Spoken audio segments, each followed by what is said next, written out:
Noam Chomsky. Well, there is a general view that learning language is just like solving any other problem. That we have certain general ways of solving problems, call them mechanisms of general intelligence. We apply them to this task, to that task, to the other task. It's the same mechanisms. One of the problems is acquiring language. There's another approach which suggests that, that in fact the brain is like every other system in the biological world. That is, it's highly differentiated into subsystems of special design and structure, and that one of these happens to have a special design for acquiring language.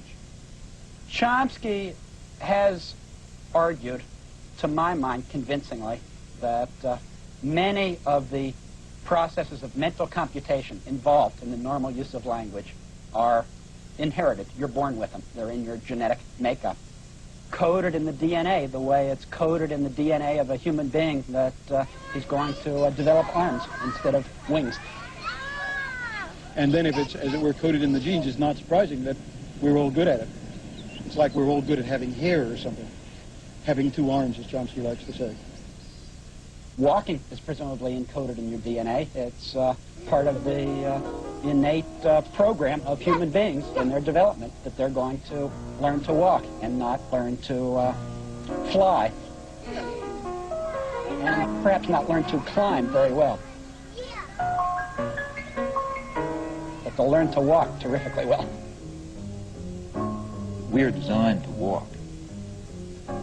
It's actually an open question to what extent a child has to be in an environment of walking people in order to walk. But that we are designed to walk is certain. That we are taught to walk is impossible. And pretty much the same is true of language. Nobody's taught language.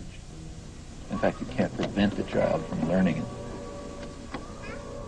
It's probably a mistake to even use the word learning in connection with language acquisition. As far as we understand it, it has very much the properties of normal physical growth. It's the imitation theory versus the innateness theory. Now listen, I'm going to teach you to say something very important. It might be the most important word you ever learned, okay? And that word is Ernie. Okay? Go ahead, say it. Say Ernie. People often ask, what's the big problem about a child learning grammar? Doesn't the child just imitate what he or she hears, get reinforced one way or another, and end up knowing the language? Okay, listen. Here's knee, knee, knee, knee. Now you just say knee, okay? Our common sense theory about how children learn to talk is that they listen to their parents and they imitate their parents. But every child, like every adult, can produce brand new sentences that child has never heard before and never produced before. I hate you, Mommy. Now, come on. You didn't learn this from your mother. You just have to listen to a 3-year-old for a few minutes to realize that they're not simply imitating what they hear from their parents. I've heard children say things like, "Stop giggling me," or "My teacher holded the baby rabbits," or "My nose is crying," when the child's nose was running, or "I'm barefoot all over." It's a very funny sort of imitation. Now, Ernestine, look, watch. Knee, Ernie.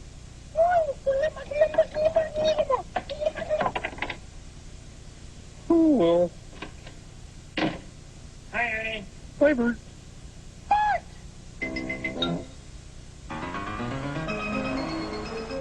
If we don't learn by imitation, how do we learn?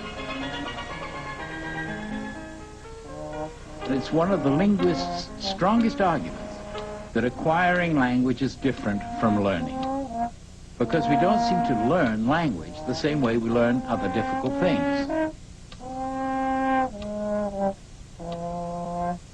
With learning how to ride a bicycle, we all remember being told how to get on it, falling off.